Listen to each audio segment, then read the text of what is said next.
Oke, so kita lanjutkan ya ke soal berikutnya. Kita lanjut, kita hapus dulu untuk nomor 23-nya. Karena kita akan lanjut ke soal nomor 24. Oke, nomor 24 itu ada rangkaian listrik ternyata. Kemudian ada dua buah lampu dihubungkan pada sumber tegangan dan sebuah kapasitor pada sebuah gambar. Setelah saklar di es ditutup dalam waktu yang cukup panjang, apa sih yang akan terjadi? Nah, kira-kira gimana nih terkait dengan lampunya? Karena di sini ditanya adalah lampu satu, lampu dua, ataupun kedua lampu. Nah, sekarang kalau misalkan, jadi ini be careful ya. Apa namanya? Kalau misalkan ini kita harus lihat dulu sumber tegangannya apa, ya. Sumber tegangannya jenisnya apa? Karena kalau misalkan kita perhatikan dari gambar ini, nah gambarnya saya kopas saja ya. Oke, jadi gambarnya, oke, jadi sumber tegangannya mana? Sumber tegangannya yang ini. Nah, kalau kita lihat dari gambarnya, ini adalah sumber arus apa? Sumber arus DC ya, bukan AC. Ya, ingat ya, gambar dari komponen listrik tuh kalau misalkan untuk sumber DC atau searah tuh boleh begini, atau ya berkebalikan. Intinya dia ada negatif sama ada positifnya. Tapi di sini V-nya konstan ya. Nah, ini adalah arus DC. Nah, sekarang untuk arus AC atau alternating current atau bolak-balik, karena berhubung bolak-baliknya itu tidak pasti, maka bentuknya tuh akan seperti ini. Nah, jadi cuma sekedar bulat terus tidak diberitahukan mana positif mana negatif seperti yang ada di sini. Jadi arusnya pun nggak bisa dibilang, kalau misalkan di sini nih ya, untuk arus DC kan pasti positif ke negatif nih. Makanya arusnya ke sini terus lewat masuk lagi ke sini. Kalau yang di sebelah kanan ya ketuker ya I-nya.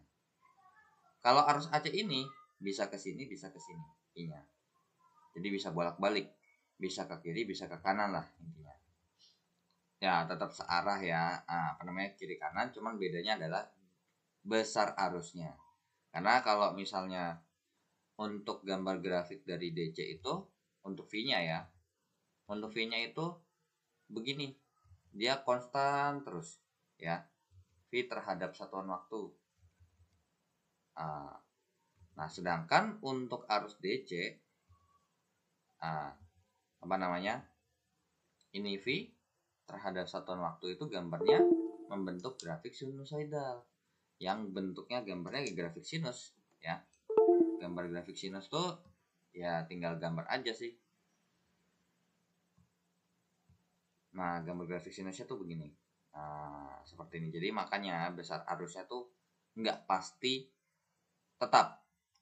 Jadi besar arusnya itu tidaklah konstan untuk arus AC. Seperti itu ya. Nah, sekarang karena sumber DC, di sini ada yang menarik. Pertama, di sini ada kapasitor. Oke, kapasitor. Nah, kemudian di sini ada lampu. Dan kita berharapnya pasti di sini nih, lampu ini akan mempunyai komponen yang namanya hambatan atau resistor ya. Resistor atau hambatan. Nah, sekarang pertanyaannya adalah, apakah kalau misalkan, jadi ini saklar ini kan kalau ditutup ya. Jadi ini saklar nih, kalau ditutup jatuhnya berarti saklar ini kalau ditutup artinya berarti on. Kalau dibuka posisinya berarti off. Nah, kalau misalnya kita tutup nih, kita bikin on, otomatis akan ada arus yang mengalir ya. Akan ada arus yang mengalir dari si sumber tegangan ya. Makanya walaupun misalkan ini ada sumber tegangan, tapi kalau dikasih saklar belum tentu arusnya mengalir. Nah, sekarang bagaimana arus ini mengalir? Nah, kalau ini kita lihat, ini yang atas positif ya. ini positif yang gede nih, yang kiri negatif. Ini negatif. Berarti arusnya ini akan pergi ke atas. Nah, seperti ini. Terus ke sini dan akan balik lagi ke sini gitu ya. Kalau ini kita bicara langsung ini bicara tertutup ya. Nah, sekarang pertanyaannya adalah di sini ada cabang jadi 2. Misalkan saya bilang ini I ya, I. Terus di sini ada ke sini ke bawah lampu 1 tuh saya sebutnya I1, ke kanan ini disebutnya I2. Apakah nilai I2 dan I1 itu ada dan terbagi sama rata? Tidak. Be careful. Kapasitor ya, maksudnya adalah gini. Kapasitor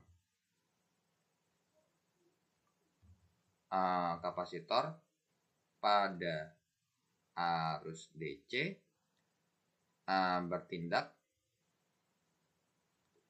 hanya sebagai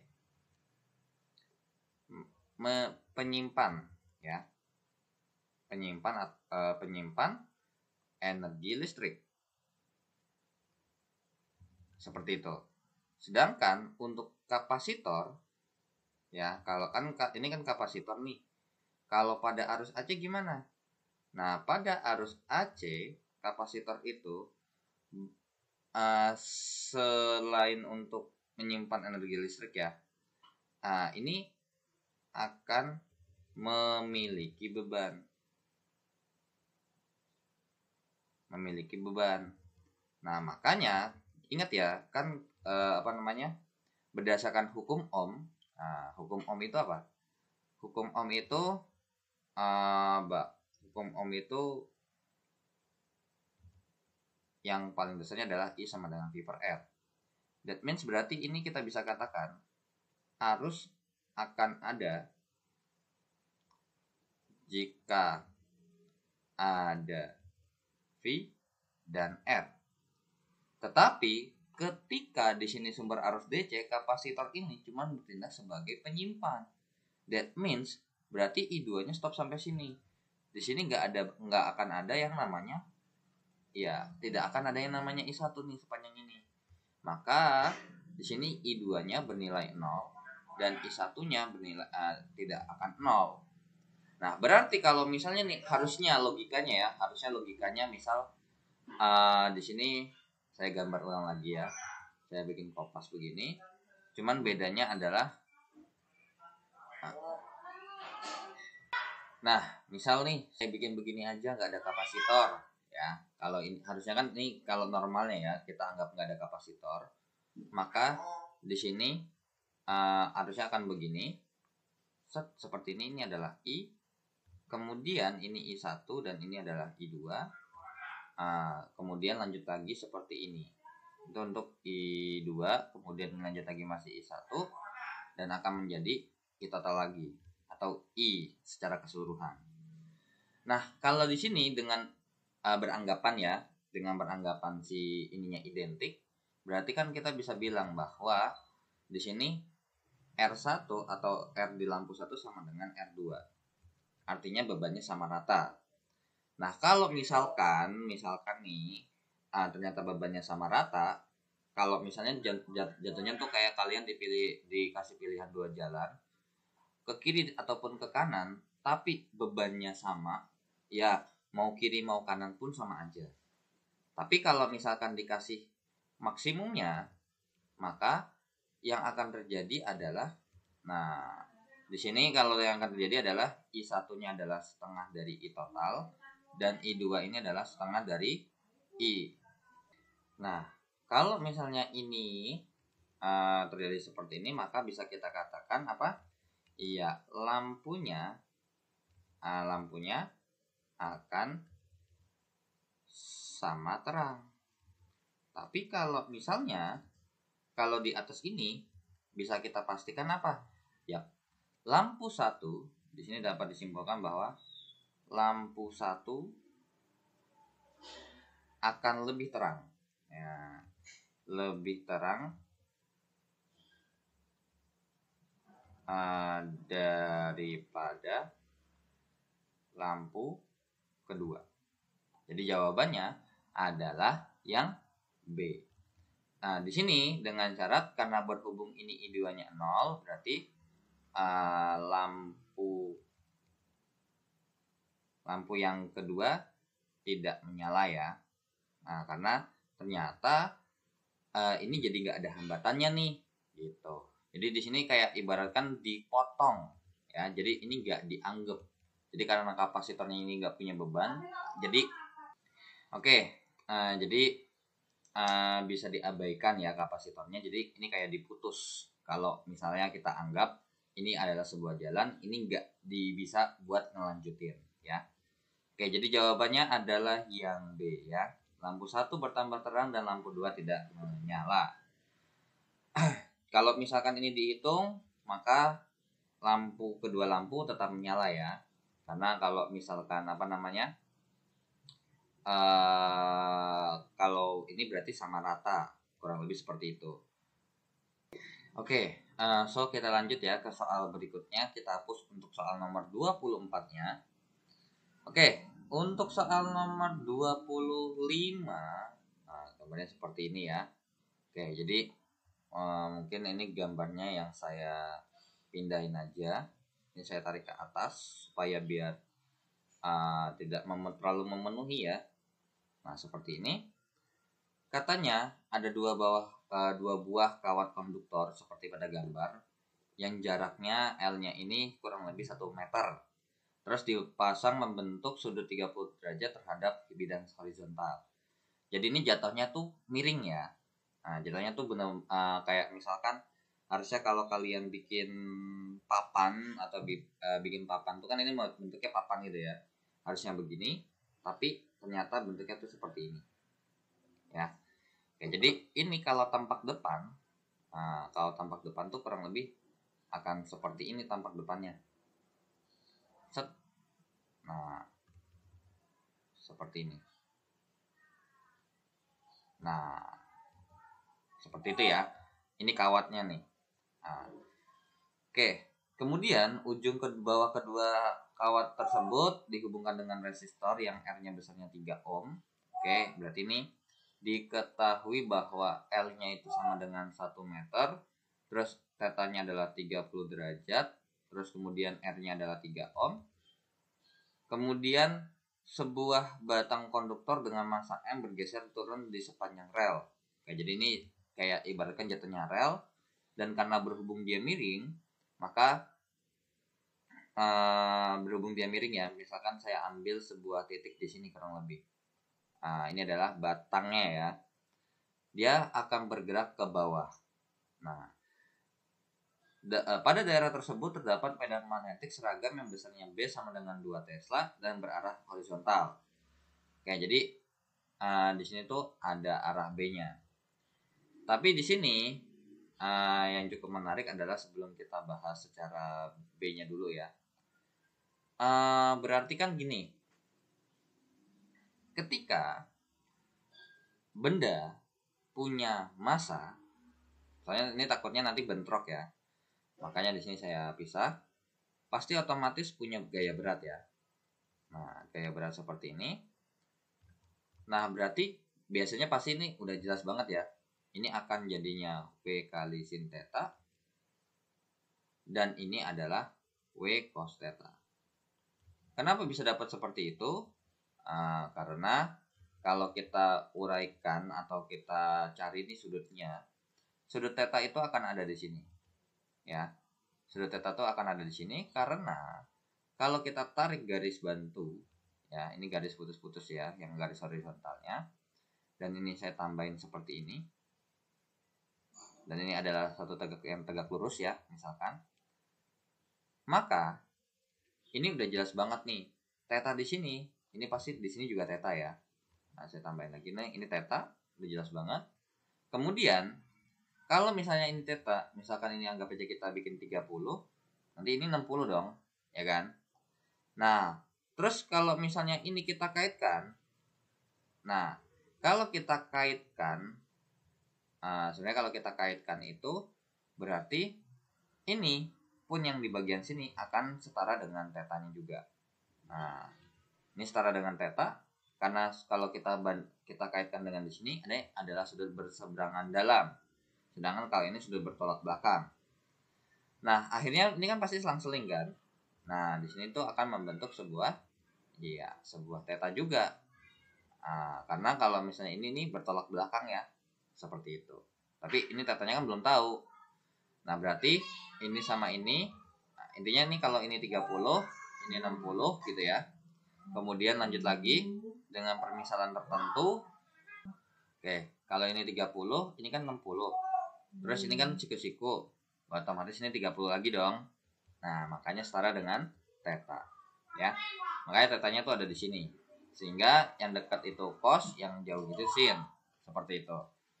Nah, tapi selain gaya yang ada di sini, ada juga diagram gaya yang lain. Yaitu adalah dari si benda ini atau si batang ini, pasti karena berhubung miring begitu, makanya dia geraknya ke bawah. Alias there is a motion dengan kelajuan tetap ya. Dengan kelajuan tetap sebesar 3 meter per sekon. Jadi V-nya adalah 3 meter per sekon konstan. Berarti ini kita bahas adalah GLB ya. Nah, sehingga karena ingat ya, dalam ini nih berarti kalau misalkan geraknya itu ke bawah, ke kiri seperti ini, maka itu ada diimbangi sebenarnya ya. Diimbangi. Cuman kalau saya bilang imbang itu intinya nih, V ini kan akibat namanya ada induksi ya. Dan arahnya berlawanan dengan gaya Lorentz. Nah, jadi gaya Lorentz-nya itu pasti akan ke atas. Nah, terus di sini ada B nih, ya. Ini di sini ada B. Misalkan B-nya saya gambar seperti ini, ya. Dia lurus nih. Berarti di sini kalau di sini di bagian sini pun akan seperti ini jatuhnya. Nah, ya udah. Terus ini kira-kira mau nyari masanya berapa? Nah, bisa diakalin, ya kan? Nah, ingat ya, ini bergerak turun selain karena ini adalah gaya akibat induksi ya. Akibat induksi. Nah, berarti di sini sebenarnya ada gaya. So, dari sini untuk dari gambar yang kanan ini karena berhubung ingat ya, ini bergerak ke bawah ini berarti ini tandanya ini dia bisa bergerak ke bawah tuh bukan karena bukan karena dia turun. Cuman kalau emang dia turun tapi gaya gesek, tapi misalkan ada gaya gesek dan bisa jadi dia nggak bergerak kan. Nah, jadi karena berhubung ini salah satu geraknya turun, nah akibat induksi jadinya geraknya ke bawah. Tapi ditahan si gaya Lorentz. Jadi sebenarnya ini yang menyebabkan dia turun itu adalah gaya sepenuhnya dari sini. So, di sini dari gambar yang kanan bisa kita katakan sigma F-nya sama dengan 0. Jadi F dikurang F-nya gaya Lorentz itu sama dengan 0. Berarti F sama dengan FL. Nah, jadi sebenarnya boleh lah ya kalau dibilang akibat induksi. Jadi gini, ini akibat induksi gayanya ke bawah karena dia turun miring begini. Soalnya kalau misalnya biasanya kan kalau kerjaan soal yang kayak gini kan biasanya dia datar ya. Seperti ini. Terus habis itu ini di sini ada kawat nih. Ini adalah kawatnya. Nah, di sini biasanya ada ada si siapa nih? Ada medan magnet ya, ada medan magnet. Misalkan mungkin arahnya ke dalam. Terus pas ini akan ada arus kan. Nah, biasanya ditanyain arusnya kemana. Terus kira-kira ini arah geraknya kemana. Nah, biasanya dikasih tahu nih V-nya kemana. Cuman ingat, di sini karena berhubung kita nggak tahu, ya jadi kalau ini kita gambar nih, misalkan V-nya ke kiri, itu FL-nya ke kanan misalkan. Seperti ini. Nah, ini baru bisa ditentukan I-nya ke arah mana, ke atas ataupun ke bawah. Tapi biasanya ini nih nanti akan ada informasi sih harusnya ya. Tapi kalau misalkan datar seperti ini, dia nggak bergerak secara langsung, ya, dia nggak bergerak secara langsung. Jadi dia bergerak itu akan ada kalau ada listriknya. Jadi kalau misalnya nggak ada listriknya ya nggak bakal bergeser ke kiri ataupun ke kanan. Tapi kalau misalkan di kasus yang ini, dia walaupun tidak dialiri arus listrik, setidaknya dia akan turun. Nah, karena berhubung dia geraknya ke bawah, ada gaya ke arah bawah, ya kan? Terus abis itu kan dia ini bergerak nih ke bawah nih, sehingga menyebabkan karena dia turun bergerak dengan laju konstan. Artinya lajunya udah dikasih tahu nih ke kiri. Kalau jatuhnya nih ini udah dikasih tahu arahnya ke kiri loh, gitu. Nah, ya udah berarti arahnya akan ke bawah. Nah, jadi di sini dibilang akibat induksi ya betul juga ya. Jadi kalau misalnya ini kan nanti akan ada arus ya. Nanti biasanya nih kalau V yang ditanya, nanti I-nya yang udah ada dikasih tahu dari arah kemana, baru ditebak V-nya kemana. Seperti itu, ya. Pakai Fleming right hand, kaidah aturan tangan dari Fleming ya. Dengan kaidah tangan kanan yang sama, kurang lebih seperti ini, cuman komponennya berbeda. Seperti itu. Nah, jadi di sini V-nya akibat induksi, cuman untuk kasus ini V-nya diakibatkan oleh si ini. Seperti itu ya. So, di sini dia turun karena ada gaya. Maka V sama dengan F sama dengan FL. Nah, di sini F ini pakainya yang W dikali sin theta. Sama dengan ini berarti ini kan membentuk sudut nih 30 derajat. Jadi bisa kita katakan kalau kita masukkan nih bil sin theta kan pakainya. Jadi sin theta-nya tuh tetap 30 derajat ya. Oke, berarti ini kalau kita masukkan M dikali G dikali sin theta-nya adalah sin theta dulu aja ya. Nah, berarti di sini sebenarnya bisa langsung dihabisin dong ya berarti. Sin yang di sini sama sin yang di sini karena kan sama-sama dibagi sin. Tapi permasalahannya adalah cara nyari I-nya itu gimana? Nah, loh ya kan. Nyari I-nya gimana? Sedangkan di sini I-nya nggak ada. Nah, ingat bisa kita kaitkan dengan rumus ya. V sama dengan I kali R, maka I sama dengan V per R. Nah, berarti di sini V yang terjadi akibat GGL induksi. Berarti B dikali E per R dikalikan dengan L. Sehingga M dikali G sama dengan B. Nah, untuk E di sini adalah B kali L kali V kali sin theta per R dikalikan dengan L. So, di sini kita lanjut ke sini. Berarti M dikali 10 atau bisa kita bilang ini M sama dengan B kuadrat kali L kuadrat kali V kali sin theta dibagi G dikali R. Maka tinggal kita masukkan ya. Kita masukkan berarti B-nya itu adalah 2 kuadrat. Terus habis itu L-nya itu adalah L-nya itu adalah 1 meter jadi 1 kuadrat dikali V-nya adalah 3 dikali sin 30 per 10 dikali hambatannya adalah 3 ohm. So, di sini bisa kita langsung coret ya. Ini dengan ini dicoret. Sehingga hasilnya adalah M sama dengan 4 dikalikan dengan setengah per 10.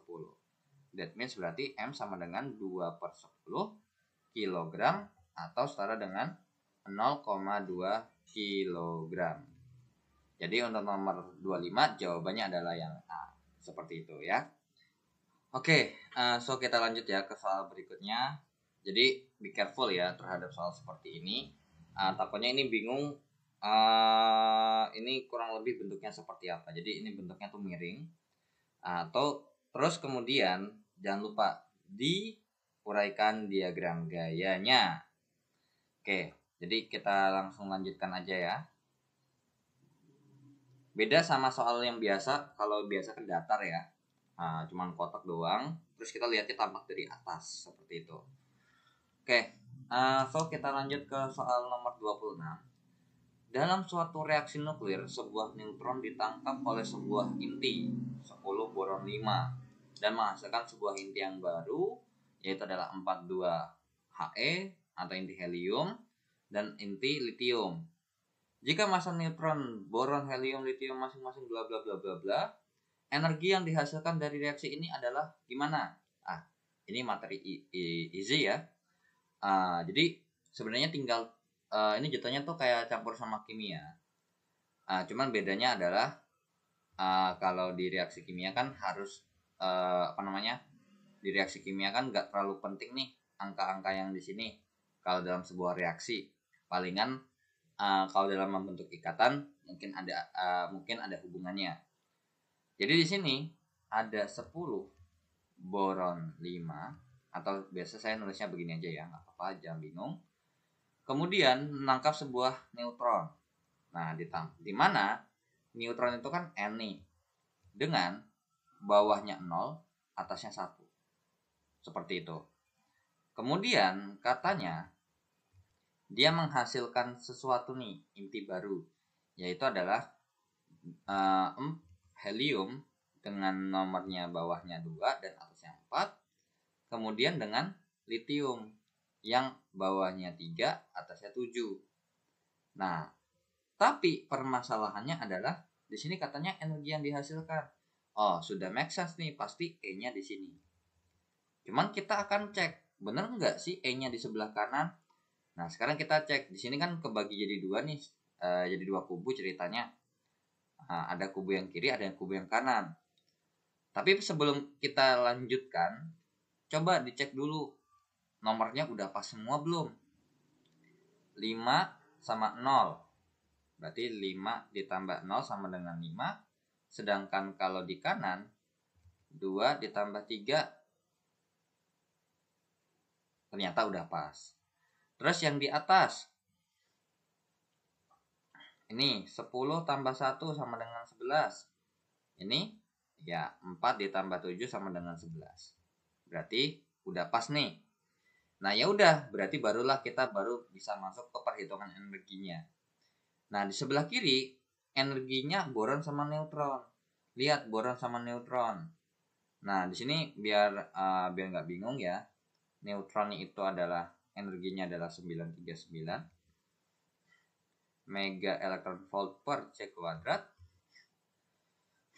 Terus kemudian untuk boron itu adalah 9322 mega elektron volt per C kuadrat. Terus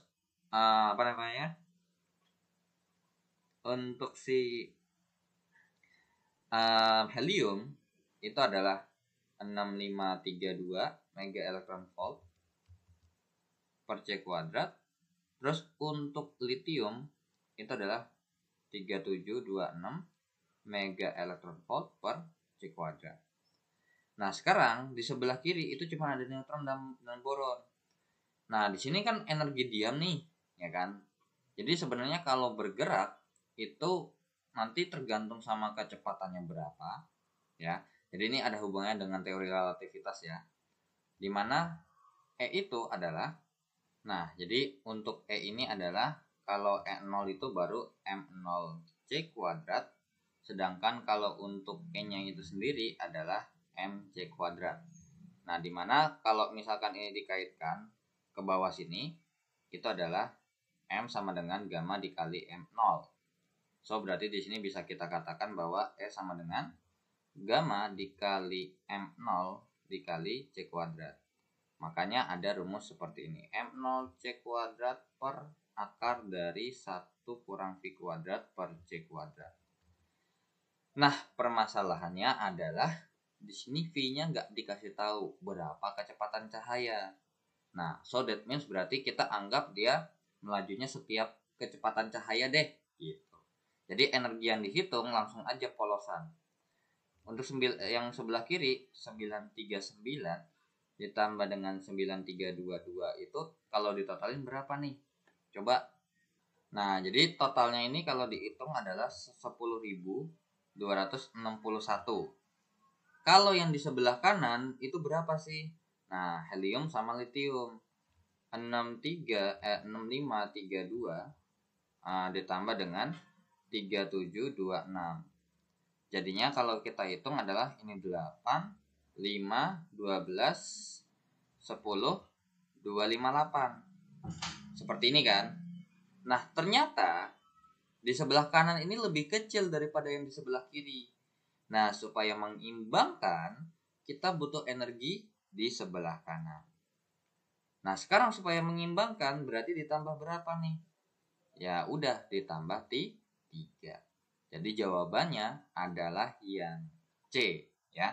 3 mega elektron volt. Nah, seperti itu. Jadi tinggal sesuaikan sebelah kiri dan sebelah kanannya dari nomor atom maupun nomor masanya. Terus kalau udah sama, tinggal hitung energinya, compare atau bandingkan sebelah kiri dengan sebelah kanan. Kalau yang dikurang sebelah kanan, berarti tambahin E di sebelah kanan. Makanya kenapa dibilang ini menghasilkan. Jadi ternyata saya punya 10.261 itu, ternyata yang akan menjadi inti baru cuma 10.258, ternyata 3-nya kepake untuk sesuatu yang lain. Itu ceritanya ya. Oke, kita lanjut ke soal berikutnya. Oke, so kita lanjut, kita hapus dulu untuk soal nomor 26-nya ya. Untuk nomor 27, pemantulan teratur terjadi pada kaca spion dan cermin rias. Oke, jadi ini nomor 28-nya. Seperti itu. Pemantulan teratur terjadi pada kaca spion dan cermin rias ya. Ini sekaligus sama nomor 28. Jadi kaca spion dan cermin rias itu permukaannya rata ya. Kalau kaca spion itu kan cermin cembung ya. Cermin cembung ataupun ini cermin datar. Nah, di mana jadi pemantul, intinya gini aja simpelnya. Kalau pemantulan teratur itu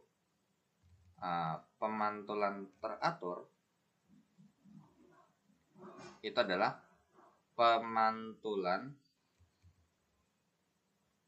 pada bidang yang rata, bidang datar yang rata, seperti itu. Tapi kalau misalkan kejadiannya kayak misalkan cermin cembung ataupun cermin cekung ya, kalau cermin cembung ini kan berarti dari kanan arahnya. Misalkan saya taruh ke sini, maka nanti dia mantulnya akan ke sana. Terus kalau misalkan ini saya taruh ke sini, dia mantulnya akan ke sini. Jadi pemantulannya nggak teratur. Kalau pemantulan teratur tuh seperti apa sih? Nah, kalau pemantulan teratur tuh ini pemantulan teratur ya, jelas arahnya kemana. Kalau misalnya pemantulan nggak teratur, kalau pemantulan nggak teratur tuh jatuhnya tuh kayak misalkan ada bergelombang seperti ini, ya kan?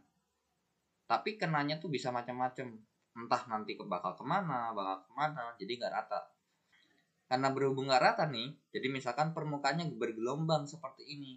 Maka ketika misalkan saya datang ke sini nanti ada yang arahnya kemana nggak tahu. Terus nanti kalau misalkan saya datangnya ke sini nih nanti arahnya kemana nggak tahu. Seperti itu.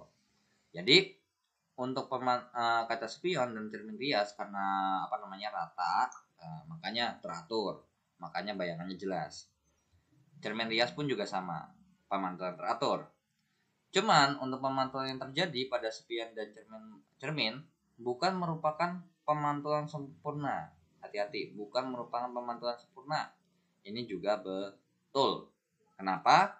Kalau pemantulan sempurna baru. Kalau pemantulan sempurna itu kasusnya adalah pemantulan sempurna itu kasusnya adalah sudut datang sama dengan sudut pantul. Seperti itu. Itu adalah pemantulan sempurna. Jadi kalau misalkan saya gambar, kasusnya adalah seperti ini. Ini ada garis normal ya biasanya ya. Nah, misalkan datang dengan garis normal membentuk 30 derajat atau di sini 60 derajat. Maka akan mantul dengan besar sudut yang di sini sama 30 derajat, ini 60 derajat. Seperti itu ya. Ini datang, ini adalah sudut, ini adalah pantulnya. Dan membentuk sudut yang sama maupun terhadap bidang datarnya maupun atau terhadap dengan garis normalnya. Seperti itu. Itu adalah pemantulan sempurna. Tapi pas kita lihat contohnya spion cermin cembung, ternyata dia tidak mengalami pemantulan sempurna, melainkan pemantulannya acak-acakan. Seperti itu. Cuman teratur ya. Enggak bisa kita katakan bahwa kalau misalnya ke sini tuh nanti bakal ke arahnya ke bawah, enggak. Pasti ini bakal tembusnya ke atas. Ini tembusnya ke atas. Seperti itu. Kalau ini nanti ada yang sebagian ke mana, nanti ada yang sebagian kemana. Intinya saling berhambur lah. Seperti itu. Oke, untuk yang pemantulan teratur ya, ini ada gambarnya ya. Kalian bisa search ini di Google. Oke, jadi kalau teratur tuh karena berhubung, kalau misalkan saya bilang bidang datar yang rata. Nah, kalau yang pemantulan baur itu adalah yang kenanya kemana, mantulnya kemana nggak tahu, nggak jelas lah intinya. Seperti itu ya. Harusnya kan kalau misalkan mungkin ini harusnya mantulnya ke sini gitu kan, ternyata mantulnya ke sini. Terus ini harusnya mungkin mantulnya ke sini, jadi mantulnya ke atas sini. Jadi akibat sesuatu yang lain, jadi pemantulannya nggak nggak ada keteraturan, nggak membentuk pola seperti itu. Jadi jawabannya apa? Benar, tapi nggak ada hubungan. Jawabannya adalah yang B. Seperti itu ya. Oke. Nah, sekarang kita lanjut. 28. Ini untuk nomor 27 ya. Nah, untuk nomor 28, dua bola kulit konduktor yang berbeda radiusnya disusun secara konsentris. Konsentris itu adalah sepusat ya. Sepusat. Nah, mula-mula kedua bola tersebut netral. Terus diberi muatan Q. Medan listriknya diantaranya 0. Sebab potensial listriknya bermuatan sama di semua titik. Nah, jadi gini. Berarti ini ada dua bola ya. Bola terluar saya bikin warna biru tua. Sedangkan kalau yang di dalam ini saya bikin warna hijau. Nah, sekarang yang ditanya itu adalah untuk yang pernyataannya adalah di sini nih berapa kira-kira. Nah, diingat ya. Di sini medan listrik ya, medan listrik. Karena berhubung tidak dipengaruhi oleh dua benda yang bermuatan, di benda yang bermuatan maka tidak membentuk vektor ya. Kecuali kalau misalkan kayak ini ada yang plus, ini ada yang plus, nanti ditanya di sini E-nya berapa, harus berubah vektor. Tapi kalau dalam dalam bola berkonduktor alias bola bermuatan itu nggak perlu. Jadi yang perlu kita analisis adalah ini kan bola 1 nih, misalkan ini adalah bola 2. Nah, E nomor 1. Nah, jadi untuk E1 nih akan memenuhi rumus K dikali Q per R1. Nah, sedangkan untuk E2-nya itu sama dengan 0. Kenapa? Karena dasar teorinya adalah kalau dasar teorinya adalah seperti ini. Nilai E di dalam bola berkonduktor atau bermuatan, berkonduktor itu akan sama dengan 0 ya. Kalau pas di titik, maksudnya pas di pinggiran atau di luar itu akan ada nilainya ya.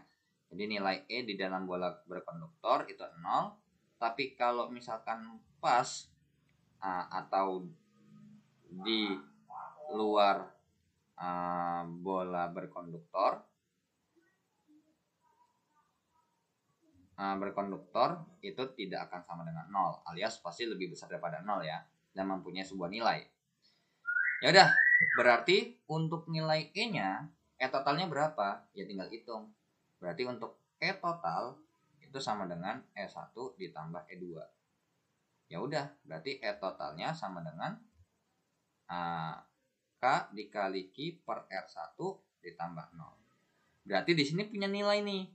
Berarti apakah medan listrik yang dihasilkan di antara kedua bola itu adalah 0? Tentu salah. Ya, tentu salah. Kemudian Potensial listrik di dalam suatu kulit bola berkonduktor bermuatan sama dengan di semua titik. Nah, ini benar. Benar nggak kira-kira?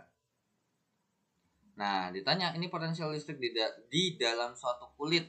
Nah, di kulitnya ya, be careful, di kulitnya bermuatan sama di sebuah titik, betul. Ya. Jadi untuk dasar dari ini nih, intinya kan itu kan ada hubungannya ya. Nah, nilai medan listrik ataupun beda potensial di dalam bola berkonduktor itu pasti nol. Tapi kalau pas di luar atau pas di kulit lah ya jatuhnya, di kulit itu dia pasti akan lebih besar daripada nol. Dan karena berhubung ini bola dan mempunyai rumus seperti ini, pasti dengan radius sama ya udah. Nah, karena radius sama ya pasti E-nya sama, V-nya sama semua dan E-nya sama semua. So, di sini karena berhubung atasnya salah dan bawahnya benar, maka jawabannya adalah yang D. Ya. Jadi nomor 28 jawabannya adalah D dan 27 jawabannya adalah B. So, kita lanjut ke soal berikutnya. Oke, kita lanjut. Kita hapus dulu untuk soal nomor 27 dan 28-nya beserta coret-coretannya. Oke. Kita lanjut ke soal nomor 29. Jauh. Muat nih. Nah, saya tukar begini jadinya. Oke, untuk soal nomor 29 berarti begini. Nah, atau mungkin saya taikin ke atas seperti ini ya. Oke. Dua sampan dilengkapi dengan dua motor penggerak yang berbeda. Mesin A pada sampan A, mesin di sampan A itu daya maksimumnya 3000 watt, sedangkan B mempunyai daya maksimum 4000 watt. Jika massa setiap sampan beserta penumpang dan mesinnya, be careful ya. Massa setiap sampan dan beserta penumpang dan mesinnya adalah 200 kg. Itu udah include ya, berarti total ya. Manakah pernyataan yang benar terkait dengan gerak yang dimungkinkan? Nah, berarti ini kita ngecek satu-satu nih. Cuman kalau misalkan nanti kalian ngerjain soal seperti ini di SBMPTN, of course kalian nggak wajib ngecek semua. Kayak misalkan contoh nomor 1 nih salah, pasti nomor 3 salah. Ya, kemungkinan besar karena nggak ada tuh jawabannya 2, 3, 4. Makanya 3 salah nih. Kemungkinan besar 2 dan 4. Nah, kalau misalnya 4-nya kalau misalkan pas kita cek nih 4-nya benar, fix 2-nya salah. Karena jawabannya nggak ada tapi bisa juga ya 2 dan 4 benar juga mungkin. Jadi harus dicek dulu nih. Kalau misalkan diceknya 2 nih, udah pasti 4. Tapi kalau misalkan untuk nomor 4 benar, belum tentu nomor 2 bisa benar atau salah, ya. Oke, tapi di sini kita ngecek semuanya ya, satu-satu ya. Oke. Tapi di sini pas kita lihat ternyata pernyataannya adalah mesinnya mengubah laju sampannya dari suatu kecepatan tertentu dalam satuan waktu ya. Nah, ya udah, berarti kalau misalkan ini kaitannya dengan apa sih? Waktu, daya. Oke, berarti diketahui adalah P1 atau PA boleh. Nah, P1 aja ya biar nggak ribet. P1-nya adalah 3000 watt. Nah, kemudian P2-nya adalah 4000 watt. Kemudian untuk M1 sama dengan M2 itu sama dengan 200 kg. Nah, sekarang di sini nggak ngebandingin ya, jadi kita nggak bisa bilang, wah kalau ini sama tinggal kita bandingin ini aja, nggak bisa. Nah, di sini supaya untuk ada kecepatan, terus ada waktu. Nah, kalau waktu mungkin masih bisa dikaitkan nih rumusnya. P sama dengan W per T. Seperti itu ya. Nah, berarti kalau ini kita kaitkan dengan apa? Sekarang kan untuk mencari daya atau misalkan kita pakai daya itu pasti menghasilkan energi jatuhnya. Ya, pasti ada hubungannya dengan energi. Tapi energi apa yang ada di sini? Nah, ternyata bisa kita kaitkan dengan energi itu atau usaha di sini adalah terjadi perubahan energi kinetik karena terjadi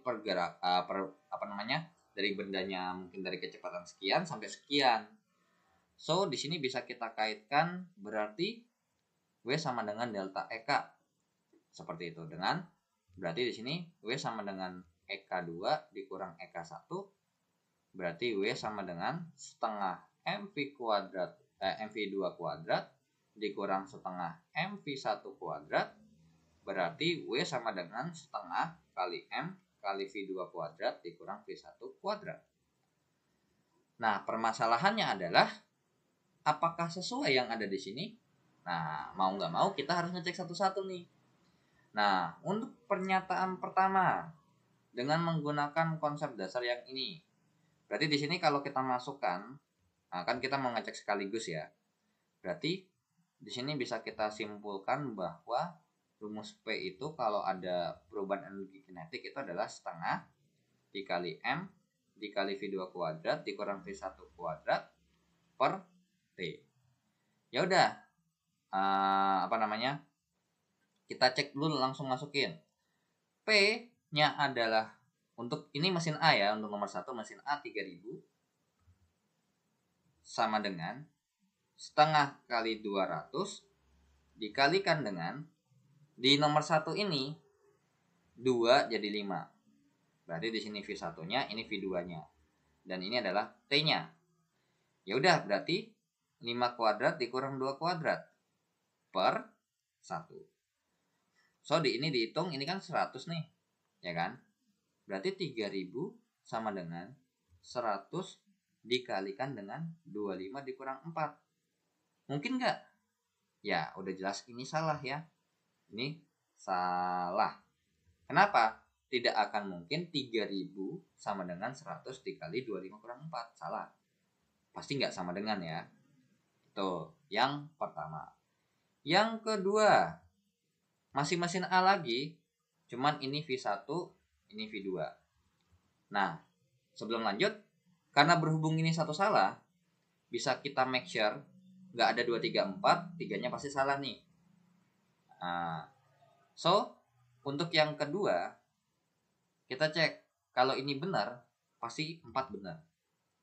Nah, yang ketiga adalah dengan mesin A 3000 ya, sama dengan setengah dikalikan dengan 200 dikalikan dengan 9 kuadrat dikurang dengan 2 kuadrat per 2. So that means ini 100 dibagi 2, ini 50 ya. Jadi 3000 sama dengan 50 dikalikan dengan 81 dikurang dengan 4. Nah, ini benar. Kenapa? Karena kalau misalkan untuk yang di atas ini ya, ini kan udah jelas banget nih perhitungannya. Ini 21 kali 100 mana mungkin kan 3000. Nah, tapi kalau ini 70 berapa? 77. Nah, bener nggak? Wah, ternyata masih salah ternyata.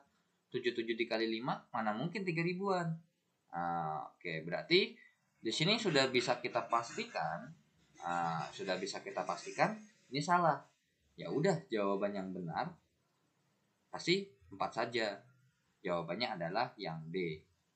Cuman kita cek untuk nomor 3 beneran salah nggak sih? Nomor 3 mesin B 4000 ya. 4000 sama dengan setengah kali 100. Di sini ini adalah V1, ini adalah V2, ini adalah T-nya ya. Jadinya setengah kali 100 dikali dengan 7 pangkat 2 dikurang 2 pangkat 2 per 1. Ini 3 coret, ini 500. Berarti 4000 itu sama dengan 500 dikalikan dengan 49 dikurang 4. Nah, ini kan hasilnya 45 nih. 45 dikali 5 itu aja udah 200-an, ya kan? Jadi udah jelas salah. Makanya kan terbukti salah nih untuk nomor 3. Nah, untuk nomor 4 gimana? Nah, kalau untuk nomor 4 kita cek emang beneran bener nggak gitu. Apa jangan-jangan kalau berdasarkan jawaban begini ternyata pas kita cek salah gitu kan. Nah, ini adalah V1-nya, ini adalah V2-nya, ini adalah T-nya. Setengah kali 100 kali 100 dikali 1000 dikali 100 ya. Ini kelebihan nolnya nih. Oke, berarti untuk di sini 200 ya masanya ya di sini ya. Wah, ngaco. Ini dikali dengan 200. Jadi kalau kita coret ini 100, berarti 100 dikali 45, 4500 kan, makanya salah. Ini setengah dikali 200 dikalikan dengan 9 kuadrat dikurang 2 kuadrat per 2. 4000 sama dengan 100, ini ya coret ini kan 100 nih. Berarti 100 dikali dengan 81 dikurang 4. Tapi bukan 100 ya, tapi 50 dikalikan dengan 81 dikurang 4. Wah, bener nggak nih? Wah, ternyata masih aja salah. Ya, berarti kemungkinan besar jawabannya bukan D. Nah, makanya harus hati-hati. Belum tentu kalau 1, 2, 3 salah, 4-nya salah. Tapi emang ada. Oke, bentar deh. Oh, ya ini mampu atau enggak ya? Oke, berarti kalau misalkan mampu atau enggak, berarti kita nggak bisa langsung ngecek secara begini ya. Kalau misalkan sama, ya belum tentu, ya kan? Artinya kan berarti gini nih ya. Jadinya gini. Ini kan sebelah kiri ini adalah daya maksimum ya jatuhnya ya. Ini adalah maksimumnya dia. Ini adalah daya maksimum, atau nanti gini deh. Ini kan berarti kalau kita hitung berarti ini 77. Nah, sekarang kalau misalnya ini kita cross check, ini 3000. Kalau kita bandingin sama ini 2100. Terus ini yang di bawah ini kalau kita bandingin berarti 3000 dikalikan dengan yang namanya berarti berapa nih? 3850 ya. 3850. Kalau untuk yang coklat ini yang ketiga itu 4000 kita bandingkan dengan yang namanya 4500. Kemudian kalau ya untuk yang biru muda ini kalau kita hitung ya berarti 4000 dibandingkan dengan berapa? Berarti berapa tuh? 3850 ya. Oke. 3850. Nah, sekarang pertanyaannya adalah kalau kita cek untuk yang nomor 1 ternyata maksimumnya lebih gede, ya kan? Karena kan ini P maksimumnya. P maxnya. Sedangkan ini P perlunya. Jadi yang di sebelah kanan ini adalah yang perlu. Sekarang kalau perlunya 2100 tapi maksimumnya 3000 berarti mampu nggak merubah? Mampu. Jadi kesimpulannya untuk yang pertama ini adalah mampu. So bisa kita cek, ya ini benar dong ya. Nah kemudian kalau untuk yang 35 ini juga sama. Ini P-nya max, ini P-nya yang perlu. Nah sekarang kalau misalkan P yang perlu 3850 tapi maksimumnya itu 3000, of course ya berarti tidak mampu kesimpulannya. Tidak mampu. Tapi di pernyataan kedua katanya mampu nih. Ya salah. Kemudian yang ketiga, nah ini udah jelas nih ya. 1 benar pasti 3 benar. Ya, karena pasangannya tuh 1, 3. Nah cuman ternyata 2 salah nih. Berarti kemungkinan besar nggak mungkin dong 1, 3, 4. Maka jawabannya adalah 1 dan 3. Nah kalau kita cek, benar nggak sih 1 dan 3 doang yang benar? Nah ini P-nya max. Ini P-nya max, ini P yang perlu. Sekarang perlunya 4500 watt.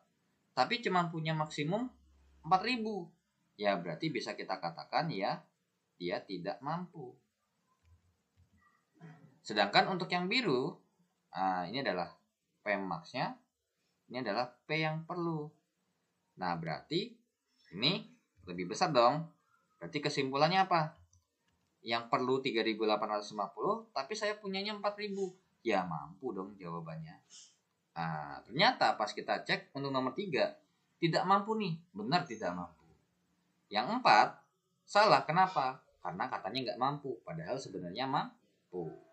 Jadi karena berhubung 1 dan 3 jawaban yang benar, maka jawabannya adalah yang bebek ya. Oke, jadi nomor 29 jawabannya adalah bebek. Kita lanjut ke soal berikutnya. Oke, so kita lanjut ya ke soal terakhir di bagian fisika ya untuk SBMPTN 2018. Untuk soal nomor 30, seutas dawai terikat pada kedua ujungnya, salah satu frekuensi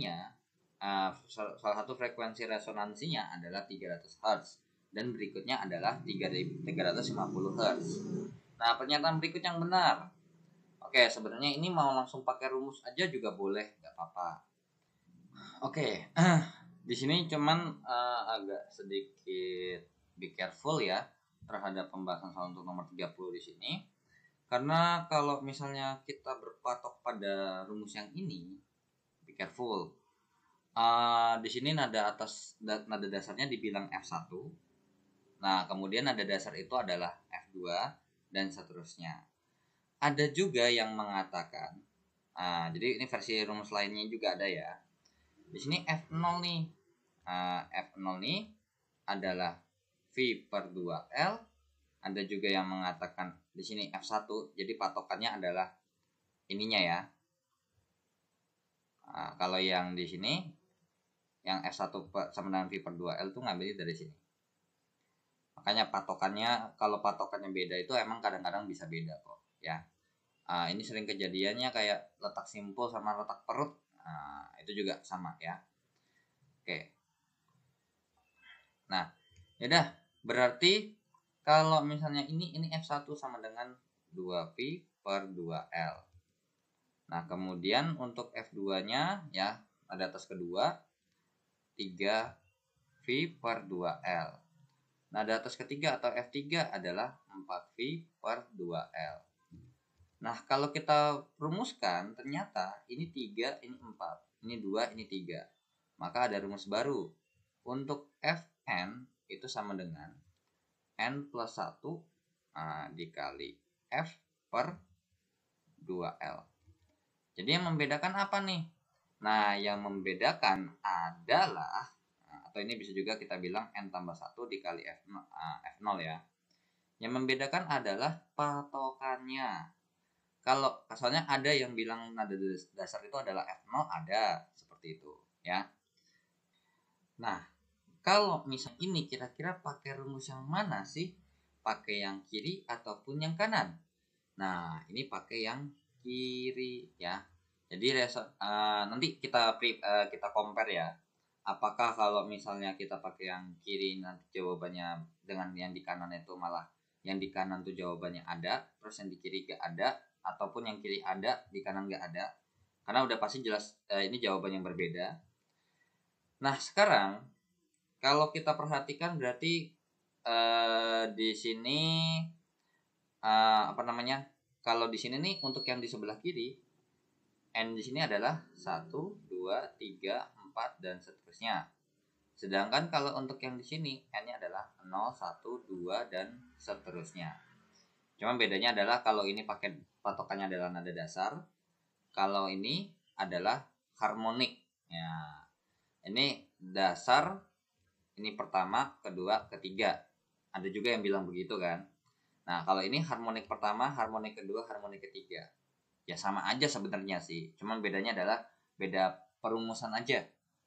Beda cara baca N-nya aja. Nah, sekarang kalau misalnya kita pakai yang sebelah kiri dulu ya. Oke.